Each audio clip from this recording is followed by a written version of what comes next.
This video is about ideas and ideas inspired by the book The Subtle Art of Not Giving a Fuck by Mark Manson. We live in an era of opportunity.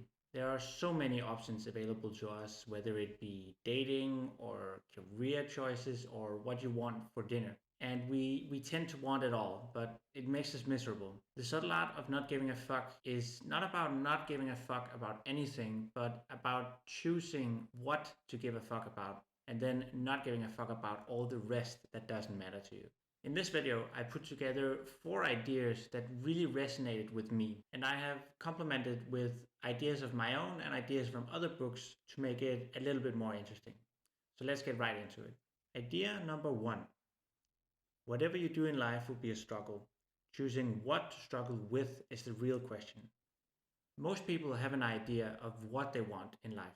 Unfortunately, these ideas are typically rather vague, which means that when they are challenged, they falter. If you don't know what you want, you won't get it. In a world rife with possibilities, it can seem very limiting to constrain yourself to a certain set of goals. But the reality is, you will not reach any goal if you do not choose one and simultaneously accept all the limitations and sacrifices that comes with choosing that specific goal. And this is a struggle. But struggling without a goal is much better than struggling without a goal. And the idea is you will struggle anyways, so might as well choose a goal. This is another way of saying that discipline equals freedom.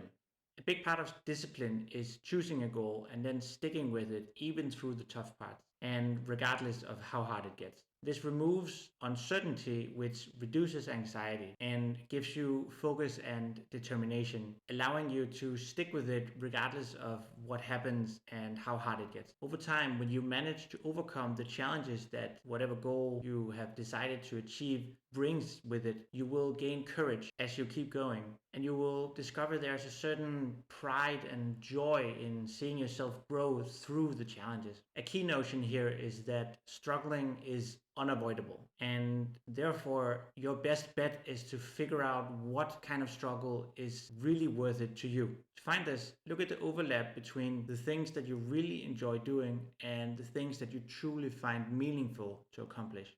In that overlap, you will find your struggle. Idea number 2. Regardless of your achievements, you will never be happy unless you choose the right values. So imagine that you find your struggle, you dedicate yourself to it, and you achieve great success, but you're still unhappy. How can this be? In the book, Mark gives 2 examples of 2 musicians, both of whom has achieved great success, but one is happy and one is unhappy. And it all hinges on their values. One musician has chosen the shitty value of comparing himself to others, and since he is comparing himself to the massively successful rock band Metallica, he considered himself a failure in spite of his obvious successes. The other musician had a similar predicament, but he chose to focus on what he truly wanted in life, which was a loving family and a happy home life, instead of comparing himself to the also massively successful band The Beatles, which he was thrown out of. These different sets of values allowed him to be happy in the situation that he found himself in.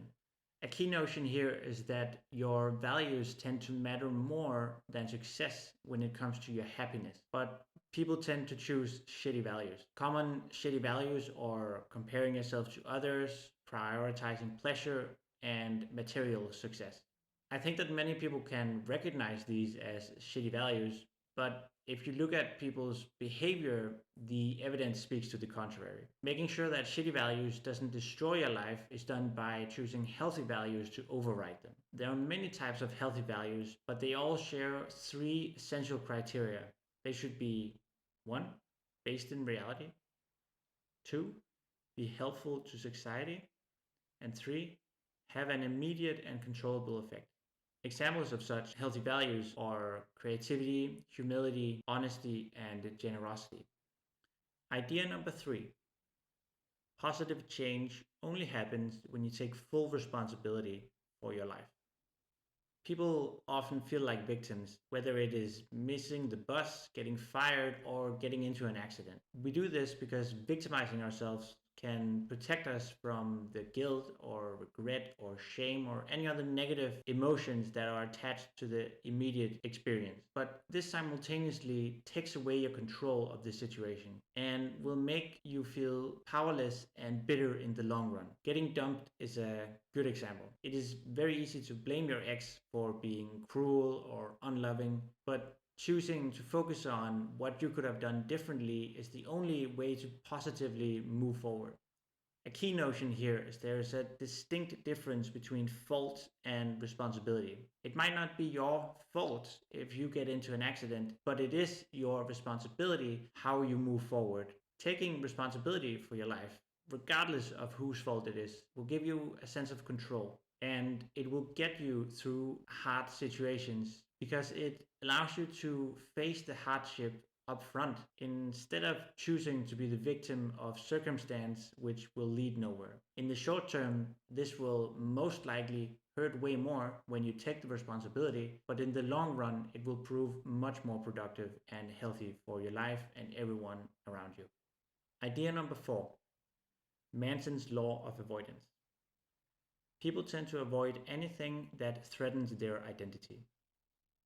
Our desperation to protect our identities are usually an hindrance instead of a help. For example, people often hold themselves back from doing something that they want to do because they quote unquote think that they can't dance or they're not ready or something like that. But fundamentally, they're just afraid of trying and failing, which would destroy their current identity. But these identities are simply mental constructs, and we shouldn't let them dictate our lives. And you do this by learning how to let go of your identity. I think that this ties in wonderfully with the idea number 2, which was choosing shitty values will destroy your unhappiness. And choosing healthy values can lead to happiness regardless of your material success, for example. Choosing the right identity of you can similarly make or break your happiness. For example, carrying the identity of a career woman might have helped you go through the ranks, but now that you realize that what you truly want, for example, is more family life,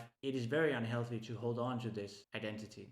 For another person, choosing to have the identity of a family man might help you be a better husband and father. So, choosing the right identity for the right situation is essential. I think, especially those identities that you just find yourself having adopted, should be looked at. And some identities are more productive than others. For example, choosing the identity of a person who is not afraid to fail and will overcome whatever challenge he or she is faced with will help you learn and grow regardless of what situation that you find yourself in. This mindset or identity is essentially the growth mindset. But how do you change your identity? Well, changing your identity is done through repetitive action. This idea stems from the book Atomic Habits by James Clear, who states that your identity emerges out of your habits. Every action is essentially a vote for the person that you want to be. If you do something again and again, eventually you will start to believe that you are that person who does that. If you go running twice a week, eventually you will believe that you are a runner. So these are the ideas that really resonated with me from the book The Subtle Art of Not Giving a Fuck.